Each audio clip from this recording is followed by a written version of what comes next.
ইসলামী bank বলতে বাংলাদেশে এখন অনেকগুলো ইসলামী ব্যাংক আছে। এই ইসলামী ব্যাংকগুলোতে টাকা রেখে আমরা তার লভ্যাংশ ভোগ করতে পারবো কিনা, এই বিষয়ে ওলামা একরামের একাধিক মত আছে।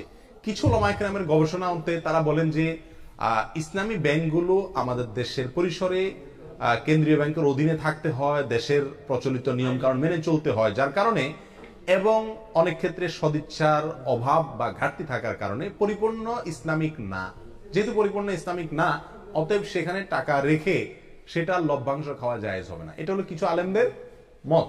এর বিপরীতে ওলামা একরাম বলেন যেহেতু আমাদের সমস্ত ইসলামী ব্যাংকগুলোর শরিয়া বোর্ড আছে এবং সে শরিয়া বোর্ডে গ্রহণযোগ্য ওলামা একরাম বসে আছেন, তাদের দায়িত্ব হলো এটা ইসলামী পদ্ধতিতে চলছে কিনা মনিটরিং করা, পরামর্শ দেওয়া।